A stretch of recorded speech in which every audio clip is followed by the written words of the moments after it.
Vamos dar início então ao nosso encontro de estudos para o Livro dos Médiuns dessa noite. Hoje é dia 30 de junho de 2025, uma quarta-feira, são 20 horas e 1 minuto na cidade de Jaú, e nós estamos transmitindo esse nosso encontro de estudos em nome e em homenagem à Associação Jauense de Estudos Espíritas. Estamos localizados na cidade de Jaú, estado de São Paulo, Brasil. Nós estamos estudando do Livro dos Médiuns, o capítulo 27, Formação dos Médiuns, Desenvolvimento da Mediunidade. O item é o de número 211. Para quem vai acompanhar com os livros abertos, por favor, abram no item de número 211 do capítulo 7. Aqui Kardec diz o seguinte a esse respeito: ninguém no YouTube ainda, ninguém lá no Facebook por enquanto. A dificuldade encontrada pela maioria dos médiuns iniciantes é a de ter que tratar com os espíritos inferiores, imperfeitos. E eles devem considerar-se felizes quando se trata de espíritos apenas levianos. Isso ele está falando de forma genérica. Todo médium iniciante passa por esse tipo de problema. Todo médium iniciante passa por esse tipo de problema. Como não há santidade no nosso mundo, não há perfeição, portanto, todo médium passa por este problema. Devem se considerar felizes quando encontra pela frente apenas espíritos levianos, não é? Tá bom, se encontrar só um leviano, tá bom.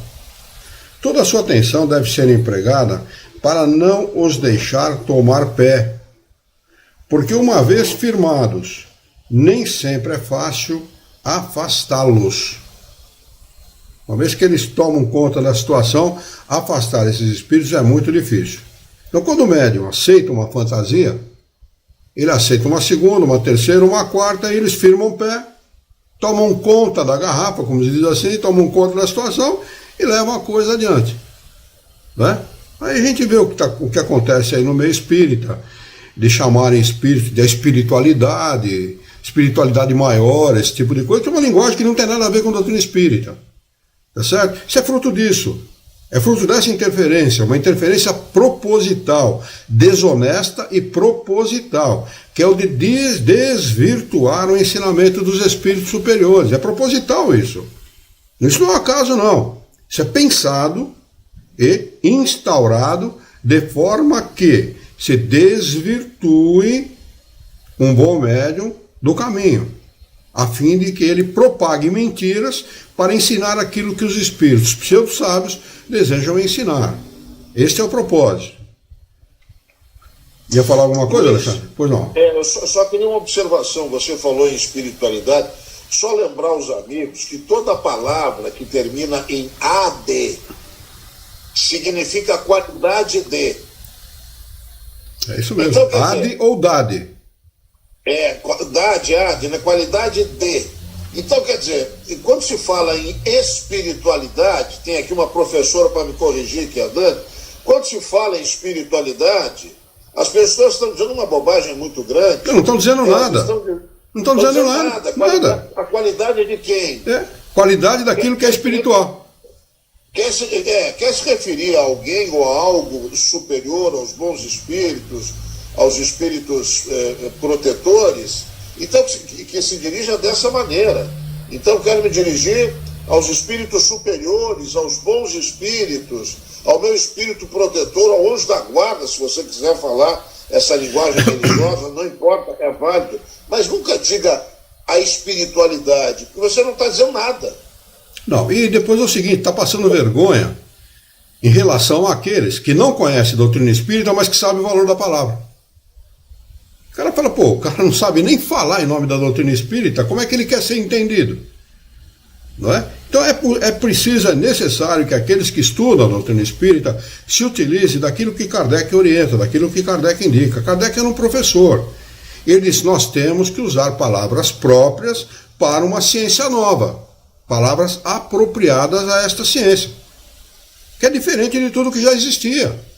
Não é? Então, vejam que o médium iniciante, ele deve se contentar se forem apenas espíritos levianos.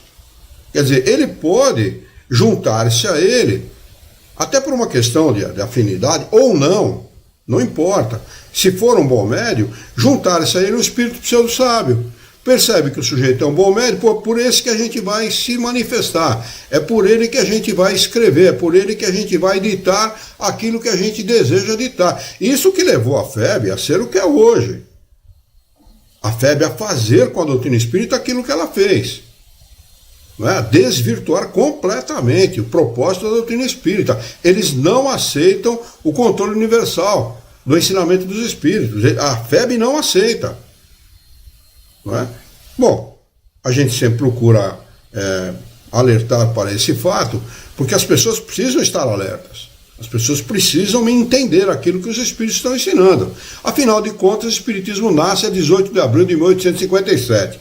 O que se escreveu antes ou depois a respeito de espírito ou espíritos é por conta de quem escreveu. Tá certo?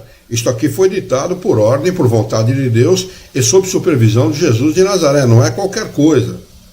Não é uma brincadeira qualquer. Isso é uma coisa seríssima. Muito bem, vamos lá. Toda a sua atenção deve ser empregada para não os deixar tomar pé, porque uma vez firmados, nem sempre é fácil afastá-los.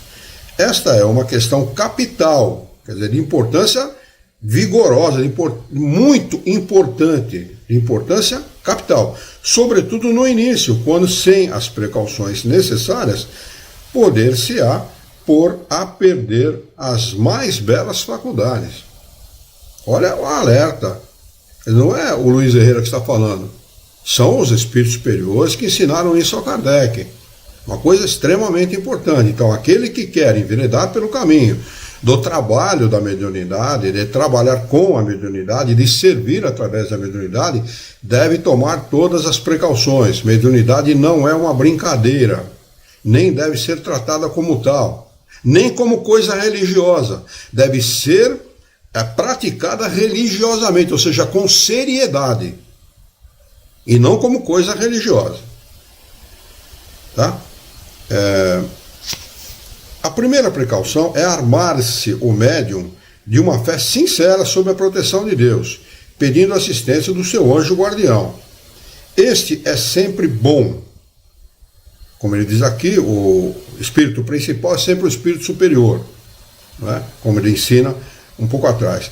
Enquanto os espíritos familiares simpatizam com as boas ou más qualidades do médium. Podem ser levianos ou até mesmo maus. O principal espírito, que é o nosso espírito guia, é o espírito superior. Agora, existem os espíritos que são a nós simpáticos, que não são necessariamente bons espíritos. Podem ser levianos, podem ser maus. Espírito de todo tipo. Então você precisa se dirigir e se ligar com seu espírito guia. Ele é o seu norte. Ele deve ser a sua direção. O grande problema da mediunidade, qual é? É a vaidade. A vaidade é perniciosa. Põe o médium a perder, põe o palestrante a perder. Porque o homem é naturalmente vaidoso. Quando ele começa a receber muitos elogios, o que ele faz? Ele acredita naquilo que ele recebe como elogio. Aí pronto, aí já desfez tudo aquilo que ele podia ter feito de bom. Ou pelo menos atrasa o seu trabalho como médium. A segunda precaução é dedicar-se com escrúpulo, cuidado e reconhecer por todos os indícios que a experiência oferece a natureza dos primeiros espíritos comunicantes, dos quais é sempre prudente desconfiar. Mas desconfiar dos espíritos, tem que desconfiar mesmo, de todos eles. Independentemente de quem seja, um espírito superior jamais se contradiz. Agora, quando ele é superior, ele pode falar muita coisa boa, mas no meio tem coisa errada. É aí que você pega ele. E é preciso desconfiar mesmo. E falar com ele, quando o espírito é superior, nós temos que reverenciá-lo. Agora, quando ele não é superior, nós temos que tratar ele de igual para igual. Não é porque ele é desencarnado, ele merece todo o respeito como um ser como um espírito criado por Deus, como todos nós. Mas se ele for um espírito que vem lá para burlar, para enganar, para mentir, para corromper, ele deve ser tratado como tal. Não é porque ele é um desencarnado que ele merece deferência, não. Tá certo? Se for um espírito superior, sim. Toda a nossa deferência, todo o nosso respeito, toda a nossa reverência a ele. Se não, trate de igual para igual. Então, a segunda precaução é dedicar-se com escrupuloso cuidado a reconhecer por todos os indícios que a experiência oferece a natureza dos primeiros espíritos comunicantes, dos quais é sempre prudente desconfiar. Se esses indícios foram suspeitos, deve-se apelar com fervor ao anjo guardião e repelir com todas as forças o mau espírito, provando-lhe que não conseguiu enganar para o desencorajar. Quando ele é pego no contrapé, ele sai fora. É como qualquer malandro. O malandro está lá furtando alguma coisa, você pega e fala, o que você está fazendo aí, rapaz? Ele desincha a vida e vai embora. A mesma coisa são os encarnados. Os encarnados só não têm corpo. Tá certo? Ele pode ser um pilantra como um encarnado, ou pior ainda. Nós temos espíritos de todas as naturezas, até maior, um número maior de espíritos de todas as naturezas no mundo dos espíritos, como temos aqui no mundo dos encarnados. Eis porque o estudo prévio da teoria é indispensável, estudo prévio. O sujeito primeiro senta na mesa para trabalhar como médium, e depois ele vai pensar, e às vezes passa uma vida inteira e sequer pega num livro espírita, sequer pega numa obra básica, numa obra fundamental, né? Então,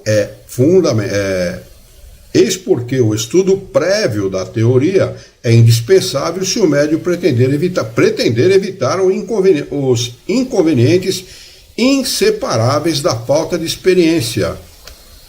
As instruções a respeito, bem desenvolvidas, estão nos capítulos sobre a obsessão e a identidade dos espíritos, capítulo 23 deste livro. Nós vamos estudar.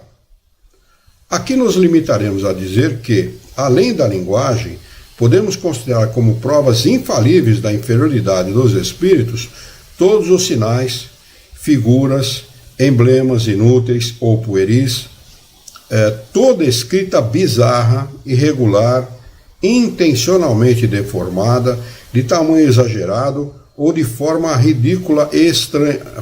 ridículas e estranhas.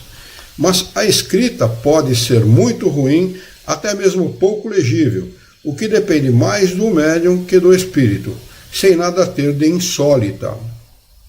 Temos visto médiuns enganados de tal maneira que medem a superioridade dos espíritos pelo tamanho das letras. Olha que absurdo.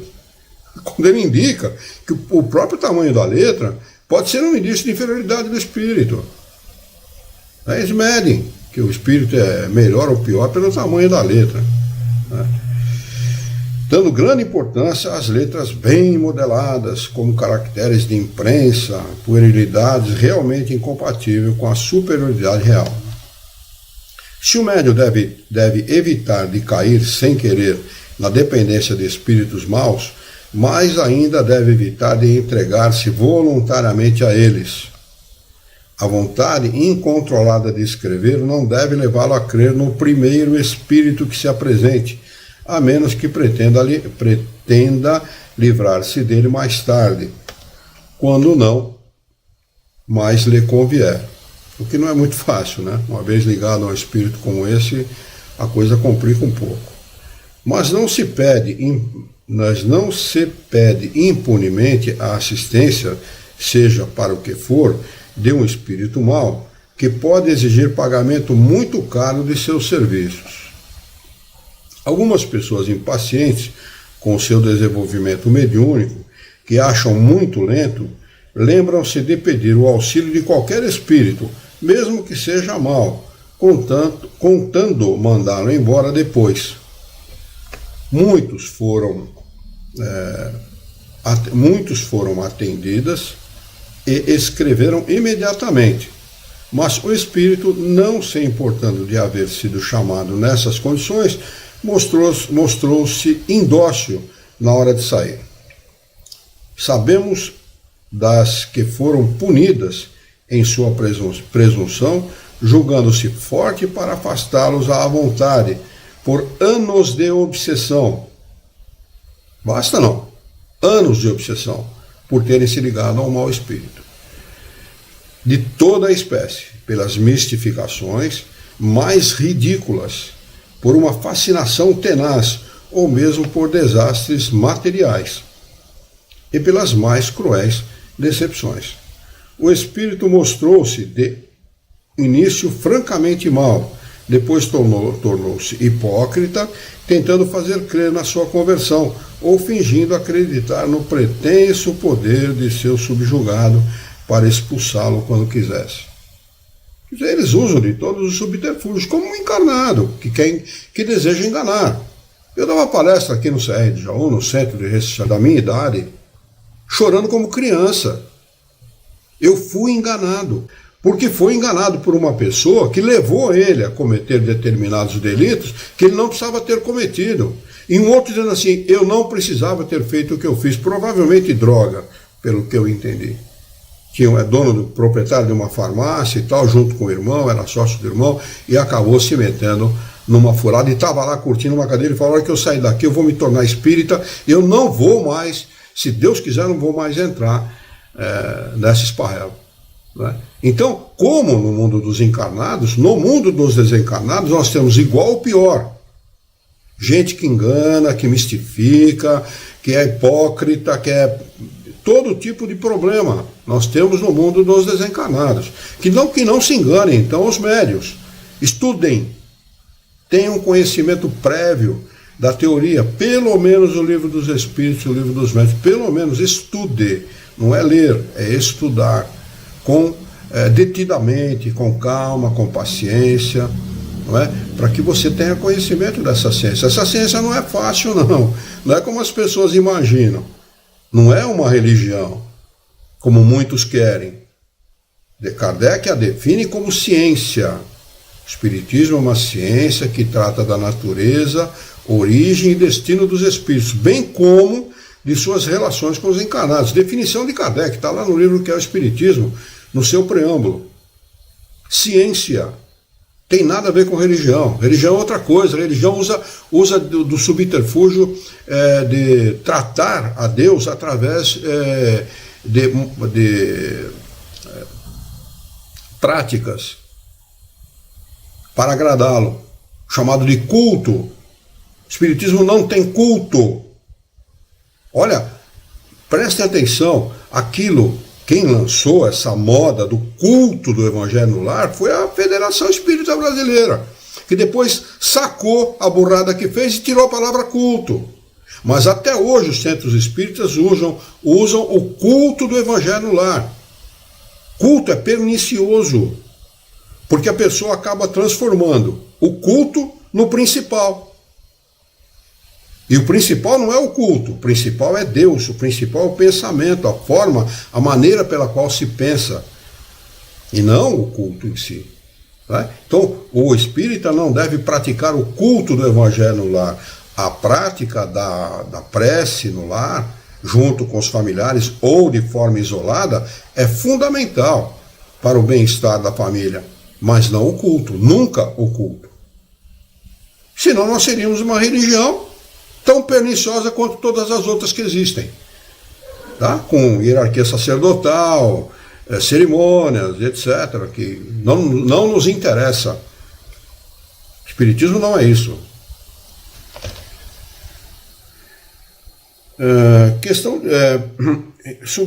Item de número 213. A escrita, deixa eu ver se tem alguém aqui no YouTube. Não entrou ninguém ainda. E lá no Facebook nós temos a Marlene. Bem-vinda, viu, Marlene? Boa noite para você também. Ela está desejando uma boa noite a todos. A escrita é às vezes bem legível, as palavras e as letras perfeitamente destacadas, mas com certos médiuns é difícil de decifrar por outras pessoas, sendo necessário habituar-se a ela. Muito frequentemente é formada por grandes traços, Os espíritos economizam pouco papel. Naquela época era uma coisa muito difícil, muito cara, né? Papel e tinta era uma coisa muito cara. Hoje não é tão caro assim, mas naquela época era bastante caro, né? Por isso que Kardec se refere dessa forma. Quando uma palavra ou uma frase pouco legíveis, quando uma palavra ou uma frase são pouco legíveis, pede-se ao espírito, por favor, de recomeçá-las, o que geralmente faz de boa vontade. Quando a escrita é habitualmente ilegível, mesmo para o médium, este quase sempre consegue torná-la mais nítida por meio de exercícios frequentes e regulares, feito com muita força de vontade e rogando com ardor ao espírito que seja mais correto. Alguns espíritos adotam muitas vezes sinais convencionais que usam nas reuniões habituais. Para mostrar que uma pergunta os desagrada e que não querem respondê-la, farão, por exemplo, um comprido risco ou outra coisa semelhante. Quando o espírito chegou ao fim do que tinha a dizer, ou não quer mais responder, a mão se imobiliza e o médium, qualquer que seja o seu poder ou a sua força de vontade, não consegue obter mais nenhuma palavra. Ao contrário, quando ainda não terminou, o lápis prossegue, sem que a mão possa detê-lo. Se quiser dizer espontaneamente alguma coisa, a mão pega compulsivamente o lápis e começa a escrever sem poder opor-se. Aliás, o médium sente quase sempre algo que lhe indica se houve apenas uma parada ou se o espírito terminou. É raro que não sinta quando o espírito partiu. E sente mesmo, tanto o médium escrevente quanto o médium falante. Eu sou médium falante, eu sei dizer, eu sei como isso se processa. É isso mesmo. A gente percebe quando o espírito não está mais próximo, não quer falar mais nada, né? É muito fácil de perceber isso pelo médium. São essas as explicações mais importantes que tínhamos a dar no tocante ao desenvolvimento da psicografia. A experiência mostrará na prática certos detalhes que seria inútil tratar aqui e que os princípios gerais orientarão. Que muitos experimentem e aparecerão mais médiuns do que se pensa.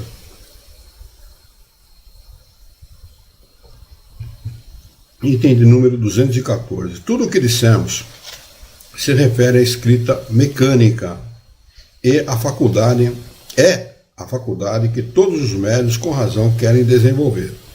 Mas a função mecânica pura é muito rara, juntando-se a ela, muito frequentemente, em maior ou menor grau, a intuição.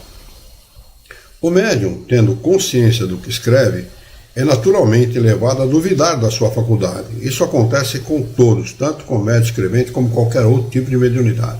Ele duvida mesmo, porque como faz parte da intuição da pessoa, do pensamento íntimo que ele tem a respeito de um determinado assunto, ele realmente duvida. Há pessoas que se afastam da mediunidade por conta disso, do trabalho mediúnico.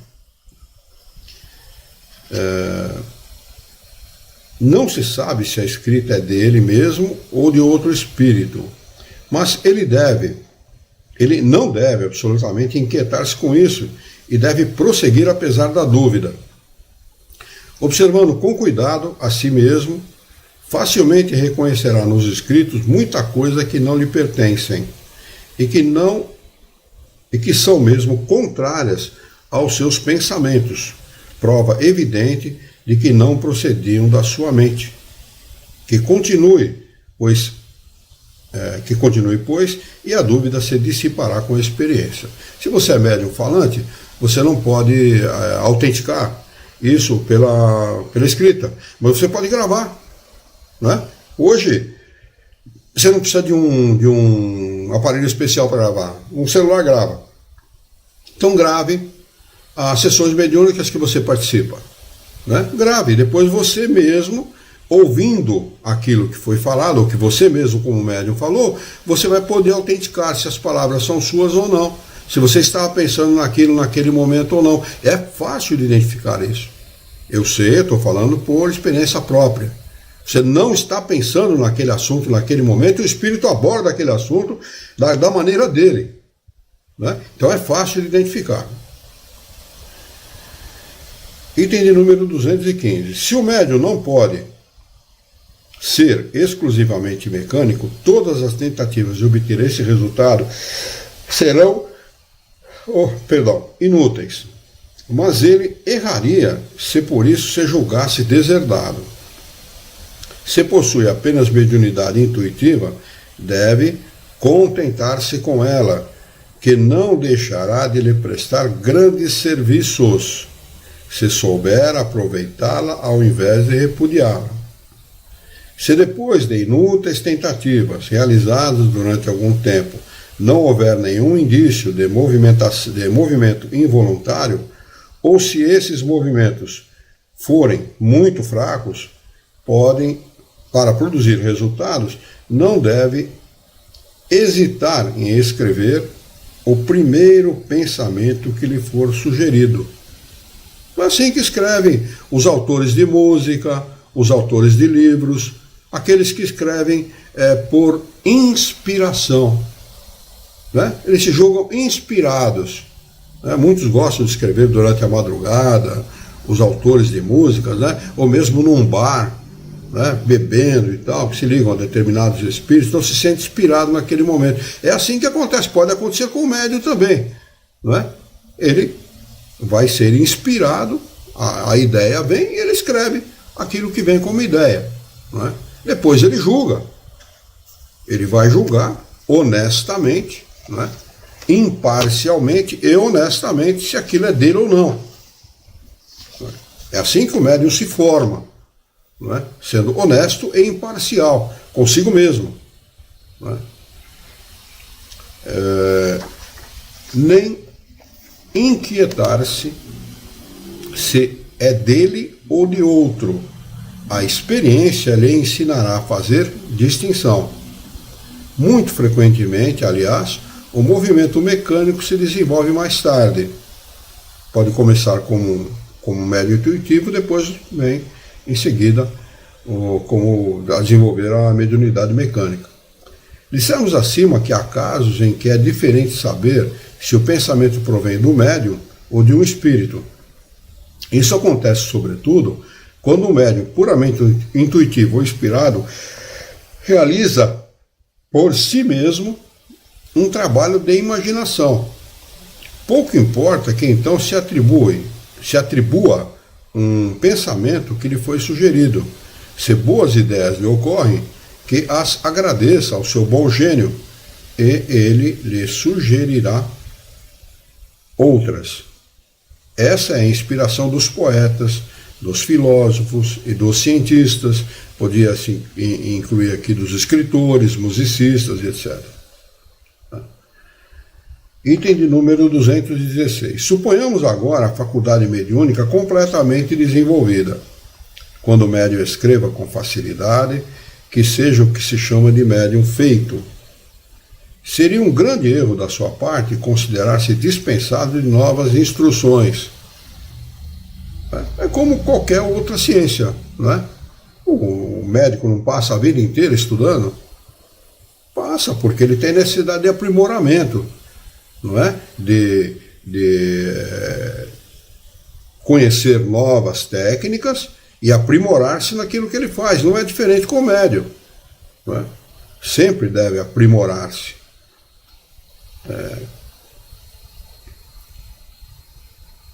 Seria um grande erro da sua parte considerar dispensado de novas instruções. Ele só teria vencido uma resistência material, e é então que começam as verdadeiras dificuldades. Mais do que nunca necessitará dos conselhos, da prudência e da experiência, se não quiser cair nas 1000 armadilhas que lhe serão preparadas.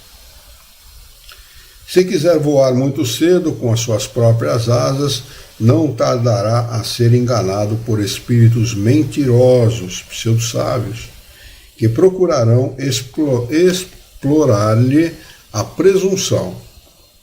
Uma vez desenvolvida a faculdade, o essencial para o médium é não abusar dela.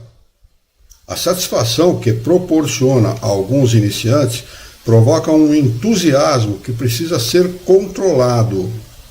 Nada de fogo de palha. Fogo de palha não resolve nada em lugar nenhum para coisa nenhuma.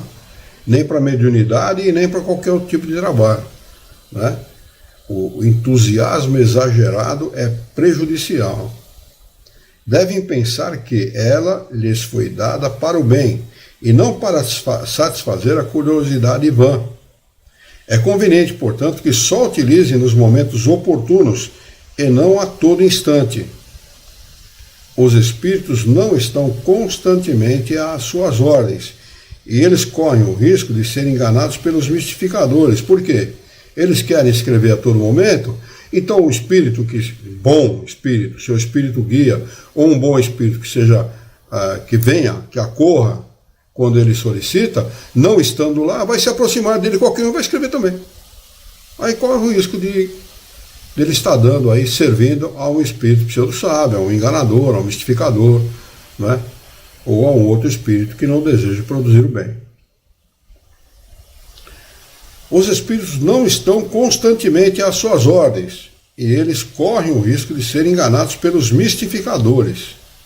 É bom escolherem dia e horas destinados para a prática mediúnica, disciplina, ordem, organização. É disso que ele está tratando aqui, não é?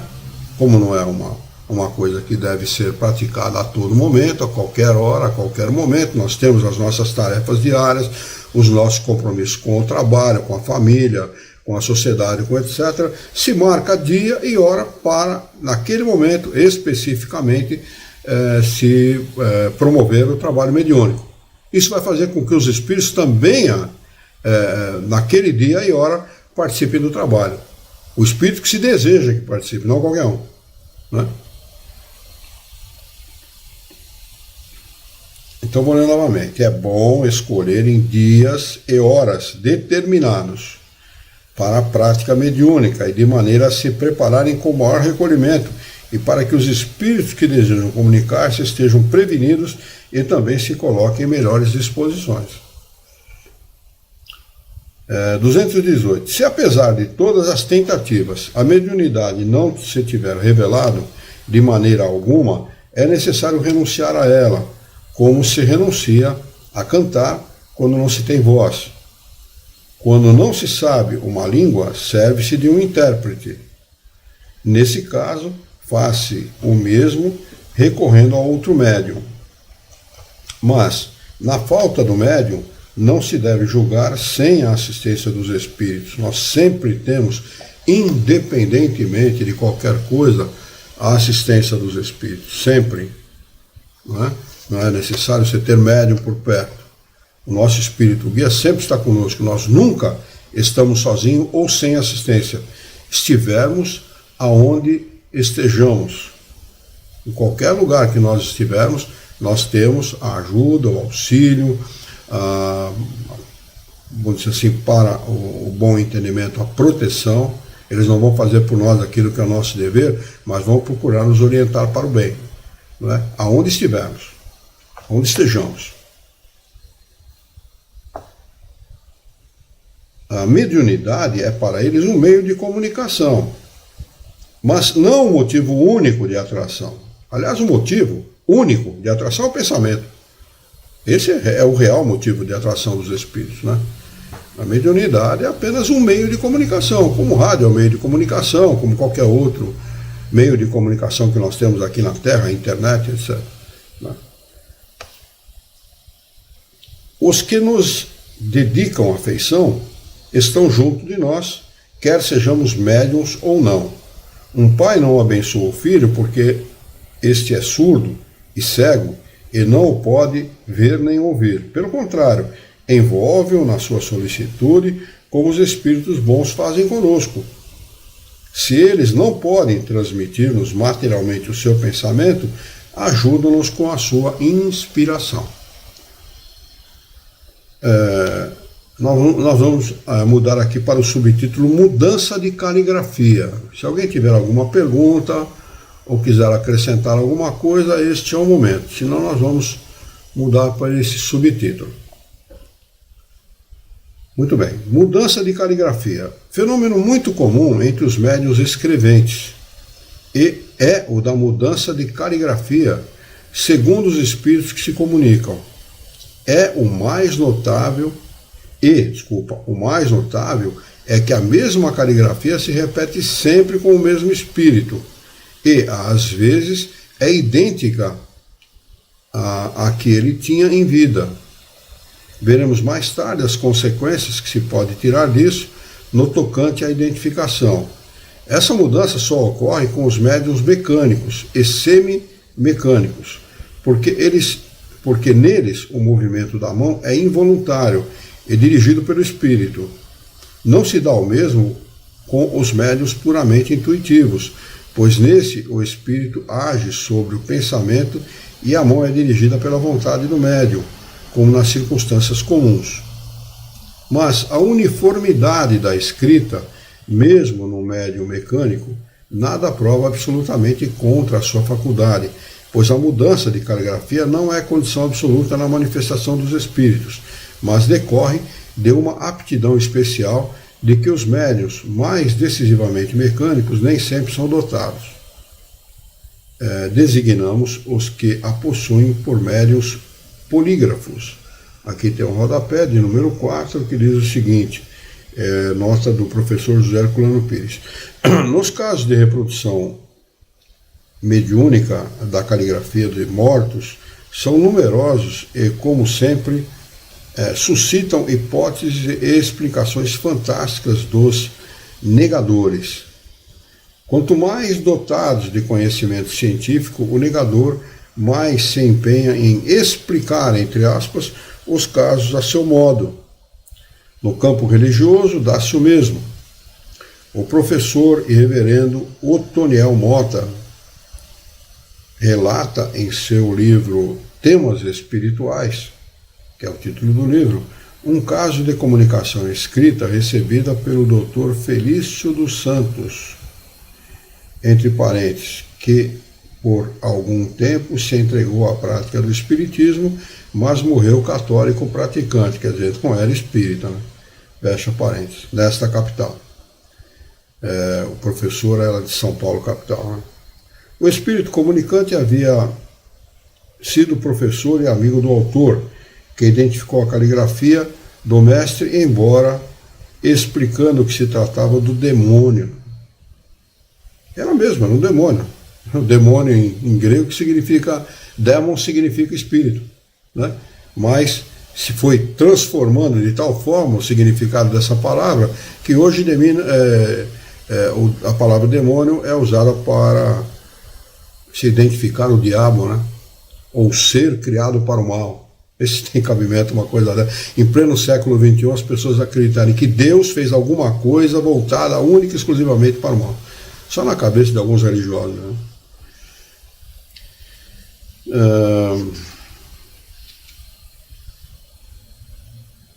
Perda e suspensão da mediunidade. Item de número 220. A faculdade mediúnica está sujeita a intermitências e suspensões momentâneas, tanto para as manifestações físicas quanto para a escrita. Eis a resposta dos espíritos a algumas perguntas feitas a propósito. Primeira pergunta: os médiuns podem perder a sua faculdade? Resposta dos espíritos: isso acontece com frequência, qualquer que seja o gênero da faculdade, mas quase sempre não passa de uma interrupção momentânea que cessa com a causa que a produziu. Causa física, por exemplo, né? Questão de saúde, por exemplo. Uma hipótese. Segunda pergunta: a causa da perda da mediunidade seria o esgotamento do fluido material, né? Fluido vital. Resposta: qualquer que seja a faculdade do médium, ele não tem o poder sem o concurso simpático dos espíritos. Por mais fluido que ele tenha, que ele detenha, sem o concurso de um espírito, essa manifestação mediúnica não será verdadeira se não houver a presença de um desencarnado. Você pode fingir a manifestação, você pode fazer o que você quiser, mas não será verdadeira. Tem sempre que haver o concurso de um desencarnado. Quando nada obtém, nem sempre é porque a faculdade lhe falta, mas frequentemente são os espíritos que querem ou não podem servir-se dele. Ele não explica aqui a razão, mas por alguma razão, que até mesmo o médium desconhece, né, os espíritos não podem servir-se temporariamente da sua mediunidade. E Deus sabe a razão, Deus sabe o motivo, pode ser para alertar o médium para algum fato, para alguma coisa, né, que ele esteja utilizando de forma equivocada, sabe-se lá. Terceira pergunta: qual é a causa do abandono do médium pelos espíritos? Resposta: o uso que ele faz da mediunidade é o que mais influi sobre os espíritos bons, porque os maus espíritos utilizam do médium, queira ele ou não, possa ele ou não, tenha ele condição física ou não. Ele pode estar doente e estar servindo aos médiuns. Ele pode estar depauperado fisicamente e estar servindo aos espíritos, desculpe. Não é? Então é preciso estar alerta para isso. Os bons espíritos, não é? Quando a pessoa tem um problema físico, tem uma limitação física qualquer, eles não se utilizam da mediunidade daquele médium. Não se utilizam. Eles se limitam a não se utilizar naquele momento até a recuperação do médium. Tanto que se recomenda fortemente que os médiuns não trabalhem se estiverem com problema físico. Qualquer que seja ele, por menor que seja ele, não trabalhem, porque você vai doar fluido vital e vai agravar o seu problema físico. Quem trabalha sinceramente, quem trabalha com seriedade, ele doa muito fluido vital. E ele pode, dessa forma, agravar o problema físico que ele tem. Não é? Então, recomenda-se fortemente que não se faça isso. Podemos abandoná-lo quando ele a emprega em futilidades ou em finalidades ambiciosas, grana, e quando se recusa a transmitir as nossas palavras ou a colaborar na produção dos fenômenos para os encarnados que apelam a ele ou que precisam ver para se convencerem. O espírito não é saltimbanco para ficar aí fazendo estrepolia para fazer com que as pessoas acreditem neles. Não é esse o propósito dos espíritos. O propósito dos espíritos não é convencer ninguém da existência deles. O espiritismo é uma proposição e não uma imposição. Ele tem que afetar as pessoas pela sua inteligência, pela racionalidade dos seus ensinos, jamais pelos fenômenos espíritas. Porque o fenômeno espírita, na maioria das vezes, não torna as pessoas uma pessoa crente na doutrina espírita, convencida sobre os fenômenos. Eles dão 1002 desculpas e não aceitam, pura e simplesmente. Por isso que os espíritos não perdem tempo com isso. Tá? Não se gasta a vela com o mal defunto, a verdade é essa. Você não quer aceitar, você não quer ver, é problema seu, velho. Deixa para uma próxima encarnação, para daqui 2, 3, é problema seu, não é meu. É problema seu, se vira. Certo? Realmente não se. Eu não gasto vela com mal defunto, não. Eu não faço espiritismo para morto, não. Tem que fazer para quem realmente queira aprender, para quem realmente queira se instruir. Para quem realmente queira se instruir. A instrução é uma das propriedades mais sagradas que nós temos aqui na Terra. Nos instruirmos, nos aclararmos, nos esclarecermos. Se a pessoa não quer esclarecimento, vai beber, vai fazer qualquer outra coisa, gostar de futebol, vai fazer qualquer outra coisa. Mas não se perde tempo com gente assim. Os desencarnados dão essa lição, por que nós não vamos seguir? Esse é o dom. Esse dom de Deus não é concedido ao médium para o seu prazer, e menos ainda para servir às suas ambições, mas para servir ao seu progresso e ao progresso da humanidade. e para dar a conhecer a verdade aos homens. Então, para o progresso geral. Esse é o propósito da mediunidade. A mediunidade não tem o propósito de uma pessoa, do médium. Trata-se da humanidade, esclarecer a humanidade. Né? Se o espírito vê que o médium não corresponde mais aos seus propósitos, nem aproveita as instruções e os conselhos que lhe dá, afasta-se e vai procurar um protegido mais digno. É quem quer aproveitar, vai ficar gastando vela com o cara. O cara não quer aproveitar aquilo que você está dando para ele. Vai ficar perdendo tempo com o sujeito? Não, vai procurar outro cara que queira. Aliás, entre os encarnados é assim também, né? Quando a professora vê que o aluno não está interessado, que o negócio do cara é bandalheira, ela vai perder tempo com outro aluno. Vai gastar os seus neurônios, a sua paciência, a sua tolerância com o aluno que queira aprender, não com o aluno que não queira. Né? Quantas vezes eu ouvi na minha classe a professora botar aluno para fora? Vai para fora, cara. Você não quer, você fica atrapalhando os outros, você não quer aprender. Naquela época podia, né? Hoje não pode, né? É tudo florzinha, né? Tudo bibelozinho. Né? Mas naquela época podia assim, sai daqui. Fora. Senão eu vou chamar a diretora, eu vou te suspender. Acabou, era desse jeito. A professora não gastava vela com mal defunto, não instruía quem não queria se instruir, não. Né? Hoje não, hoje não se faz isso, porque esse bando de esquerdistas que só atrapalha o país, está tornando o país um país miserável, vai tornar o país um país miserável com certeza. Né? Pergunta de número 4. O espírito que se afasta não pode ser substituído, e nesse caso se poderia compreender a suspensão das faculdades? Resposta dos espíritos. Preste atenção nessa resposta. Não falta um espírito que deseja, acima de tudo, comunicar-se. E estão sempre prontos a substituir os que se retiram. Está sim de espírito desencarnado querendo se comunicar. Agora, qual é a qualidade desse espírito? É bom? Não é? É um pseudo-sábio? Não é? Mas, quando este é um espírito bom, pode ser afastado momentaneamente, privando-o por algum tempo de toda a comunicação, para que isso lhe sirva de lição, e lhe prove que a sua faculdade não depende dele, e por isso mesmo não lhe deve servir para envaidecimento. Vaidade, que é um dos maiores problemas da mediunidade. Esse é um dos maiores problemas.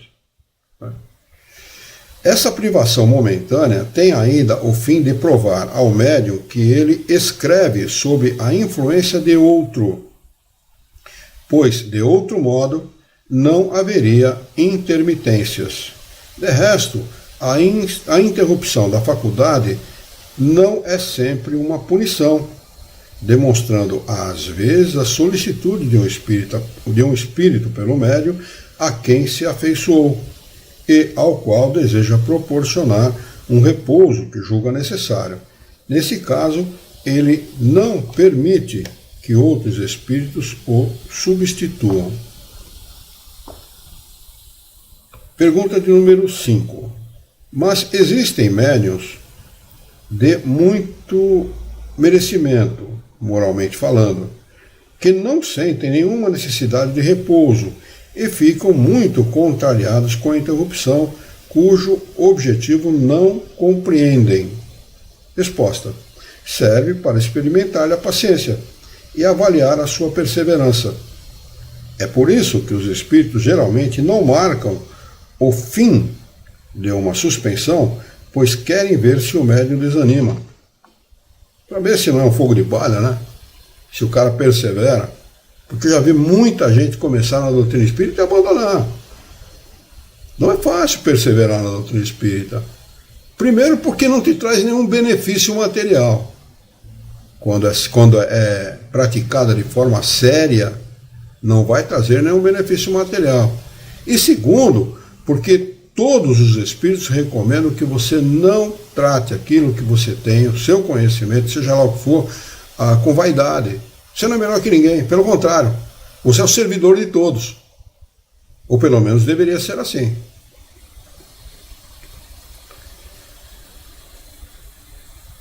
Muitas vezes também é para lhe deixar tempo de meditar sobre as instruções que lhe deram. É por essa meditação que reconhecem os espíritas verdadeiramente sérios. Não podemos considerar assim os que, na verdade, são simples amadores de comunicações. Amadores de comunicações. Número 6. Pergunta: é então necessário que o médium prossiga nas tentativas de escrever? Resposta: se o espírito o aconselhar, sim, mas se ele disse que se abstenha, deve obedecê-lo. Pergunta de número 7. Ele teria um meio de abreviar a prova? Resposta: a resignação e a prece. No mais, basta fazer diariamente uma tentativa de alguns minutos, pois seria inútil desperdiçar o tempo em ensaios infrutíferos. A tentativa tem apenas o fim de verificar se já recobrou a faculdade. Pergunta de número 8. A suspensão implica o afastamento dos espíritos que habitualmente se comunicam? Olha a resposta dos espíritos: de maneira alguma. Os espíritos não se afastam de nós.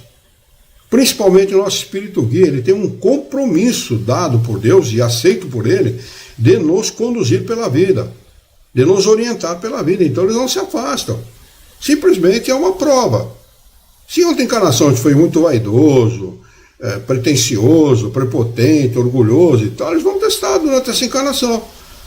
Né? Você tem mediunidade, eles se afastam e tal. E vamos ver a quantas anda a vaidade desse sujeito ou dessa médium. Né? É assim que eles fazem. Mas eles estão sempre conosco, nos inspirando bem, nos orientando, procurando nos conduzir pelo bom caminho. É sempre assim. Todos, indistintamente espíritas ou não. Não necessariamente os espíritas ou não. Estamos tratando de mediunidade aqui. Mas é bom a gente ampliar esse leque para os não espíritas também. Porque há muitas pessoas que promovem, que fazem caridade. Gente que deixa de lado família, trabalho, etc., para ir em porta de supermercado e arrecadar alimento para quem precisa. Eu conheço gente assim. E gente que tem dinheiro. Gente que não precisa fazer isso não, tem dinheiro. Né? Então tem muita gente, faz a caridade à sua maneira. Acha que caridade material é a principal caridade. Se sentem bem fazendo aquilo e fazem. Tá certo? É verdade que a caridade moral é muito mais importante que a caridade material. Não é? Mas se sentem bem fazendo aquilo e fazem. Você acha que eles estão acompanhados por maus espíritos? Não pode ser diferente. Estão acompanhados pelo seu espírito guia, por bons espíritos, lhe orientando a darem um início, um start, né, no seu caminho de espiritualizar-se, para espiritualizar-se. Né? O médium se acha na situação da pessoa que tivesse perdido a vista momentaneamente, mas não foi abandonada pelos amigos, embora não os veja. O médium pode e deve continuar a conversar pelo pensamento com os espíritos familiares e persuadir-se de que é ouvido.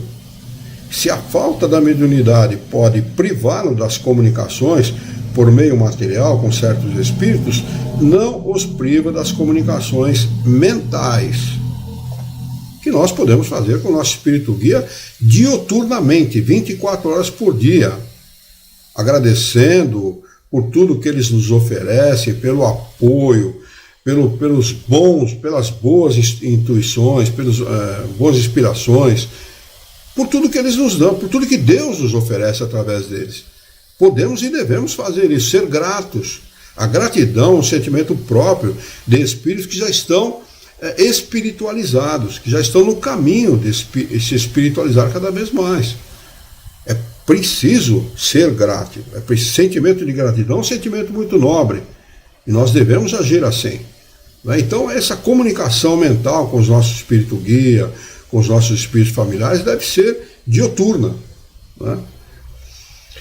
Aqui tem um rodapé de número 5 que diz o seguinte: no original, comunicações morais, ou comunicações morales, como ele escreve aqui, deve ser em francês, como tem sido traduzido, mas a palavra moral em francês tem nesse sentido, uma acepção que não lhe damos em português.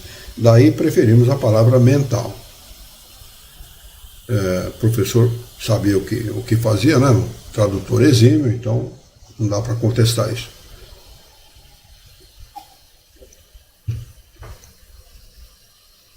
Muito bem. Pergunta de número 9. Assim, pergunta Kardec, a interrupção da faculdade mediúnica nem sempre é uma censura dos espíritos? Resposta: não, sem dúvida, pois pode ser uma demonstração de benevolência, uma vez que o médium esteja com problemas físicos, debilitado fisicamente, eles estão sendo benevolentes com ele. Os bons espíritos fazem isso, os maus não. Usam e abusam do médium. Pergunta do número 10. Por que meio se pode reconhecer uma censura na interrupção? Resposta: que interroga a sua consciência e pergunte a si mesmo que uso tem feito da sua faculdade, que bem disso tem resultado para os outros, que proveito tem tirado dos conselhos que lhe deram, e terá a resposta. É sempre a nossa consciência, né? Consciência é o aguilhão do homem, né? É o fiel da balança, né? Pergunte sempre para a sua consciência: está tudo tranquilo? Tá? Se não está, né? Tome cuidado.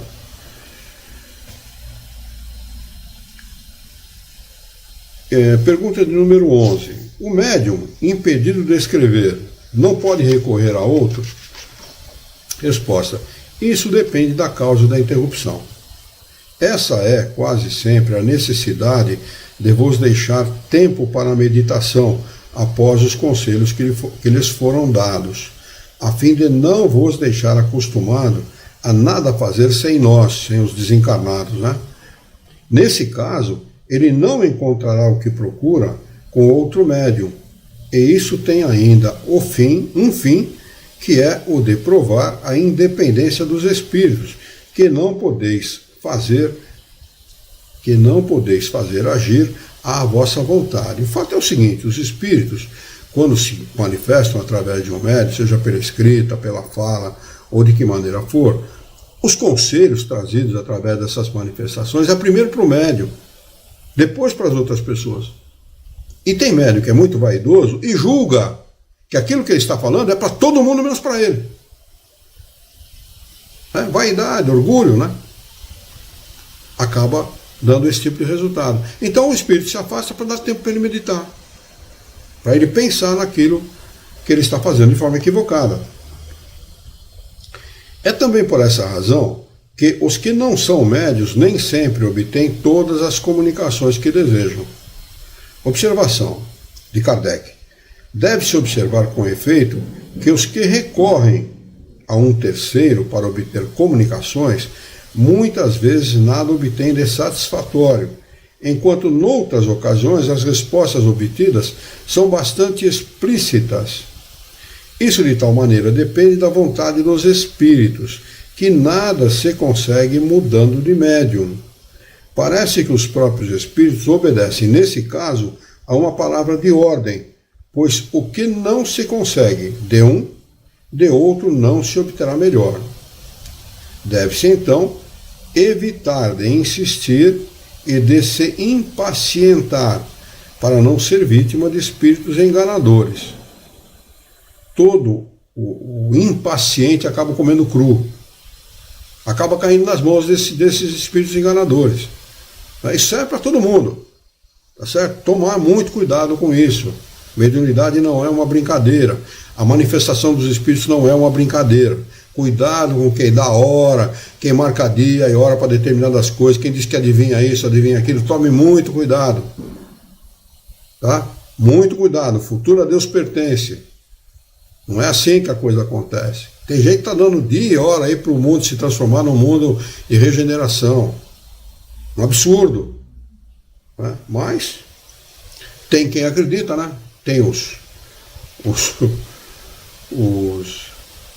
enganados e os enganadores de plantão, então. Deve-se, então, evitar de se insistir e se impacientar para não ser vítima de espíritos enganadores, que responderão se o desejarmos ardentemente, pois os bons deixarão que o façam, para punirem a nossa teimosia. Olha, vamos marcar aqui a pergunta de número 12, para retomarmos na próxima quarta-feira. São 21 horas e 1 minuto. Não estouramos o tempo porque começamos exatamente às 20 horas e 1 minuto, né? Alguém tem alguma pergunta? Quer acrescentar alguma coisa? Quer complementar alguma coisa? O único comentário que eu faria é o seguinte: você agora concluiu sobre os enganadores e os enganados, né? É impressionante como existem pessoas que realmente gostam de ser enganadas, né?